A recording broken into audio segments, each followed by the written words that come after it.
dynasty crown and put it on their heads. Maria Taylor, courtside here with the Hall of Famers, Carmelo Anthony, Vince Carter, Tracy McGrady. Yes, Game 6, baby.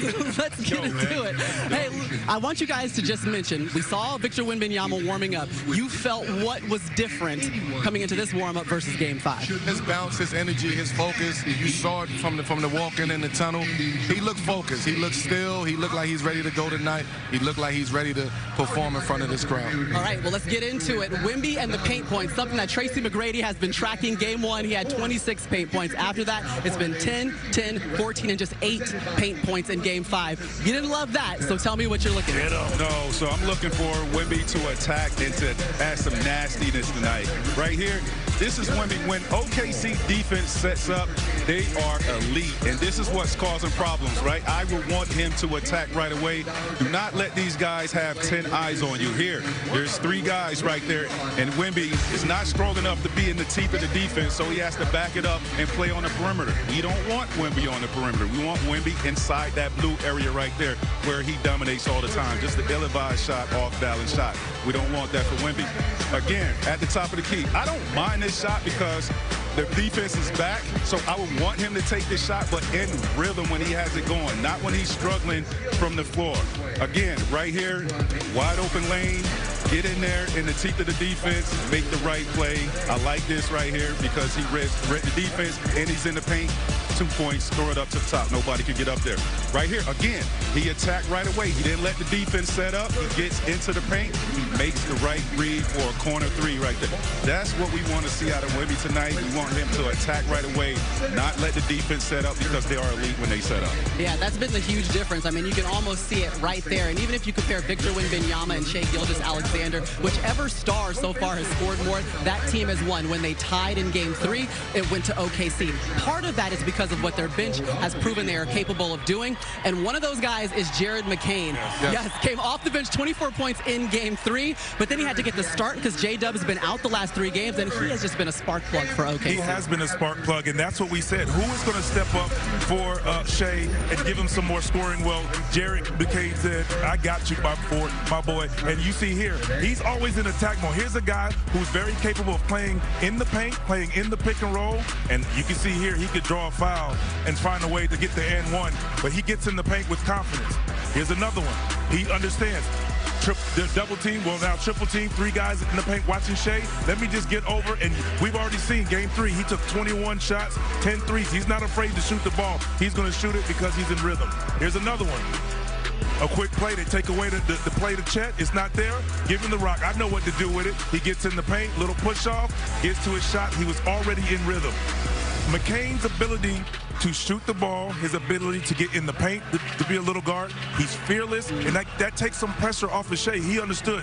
Shai gets in the paint, I have 3. Where's my little fella? He's coming around, and he's letting it fly. So it opened up the floor for Shai to be Shai in the second half. Yeah, Mark Dagno says, I don't take that toughness for granted, okay? One thing he's got is that, and so does the whole bench for OKC, Melo. Man, okay, look, this has been a story of the whole series, OKC's bench. They've been outplaying San Antonio.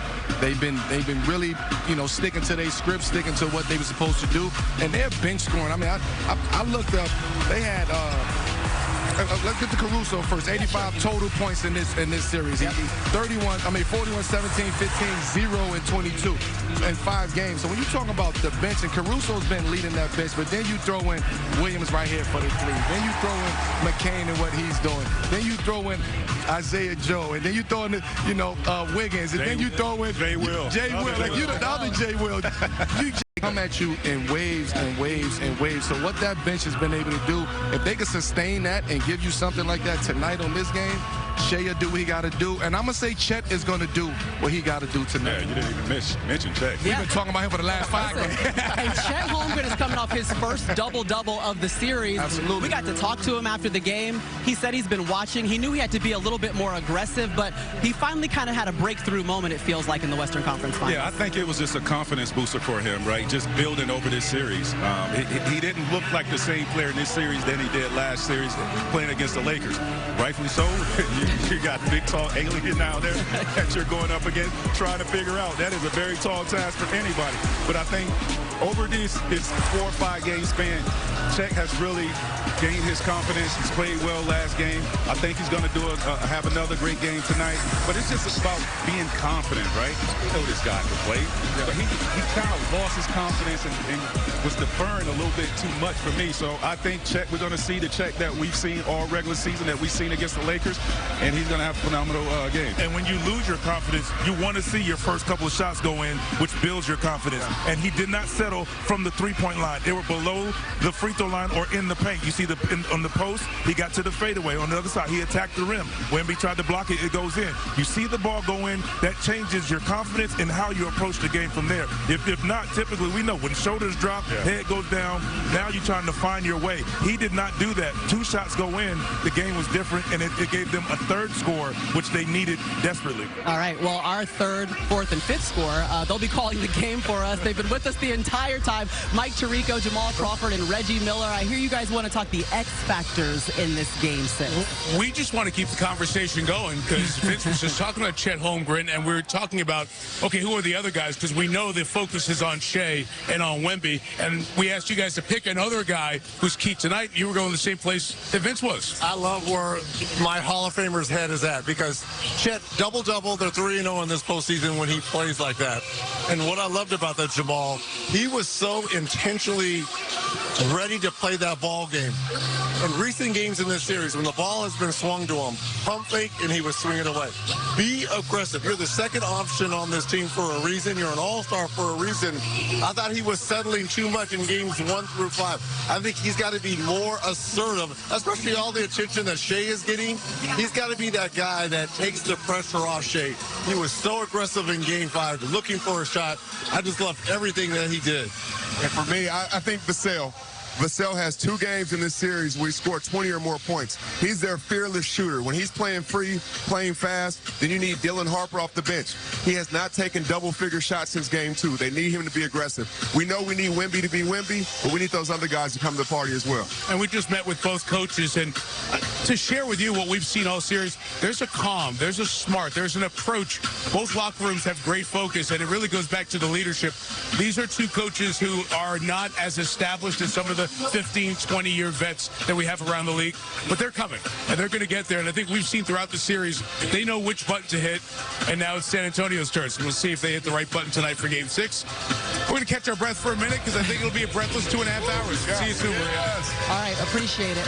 Yeah, listen, it's been a long series for everyone. Even these guys are starting to think alike right now. Y'all wearing the same clothes and stuff. We might run a little too long, Mike. So, yeah, you guys have a great call. We're trying to keep them together before we get the game going. All right, Melo, it's your turn. Let's take a look at Melo's star player parlay on DraftKings Sportsbook. All right. What do we need? This is game 6. We got Wemby, 25-plus points.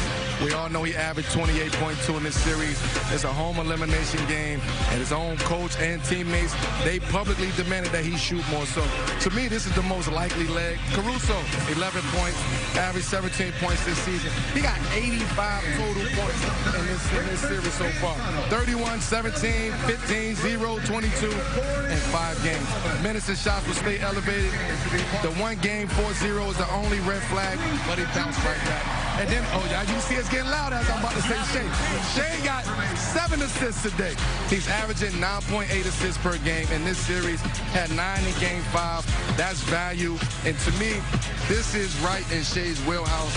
And I think all 3 of these legs hit today. Okay. I like it, Mel. Because, you know, it would be your first win of the postseason. Don't keep telling America. Well, yeah, it's my job to stay on top of the facts and make sure that everyone knows. Guys, this is how Victor Wembanyama came in. That's how he came in. What do we think, T-Mac? What's it telling us? Oh, he's locked in.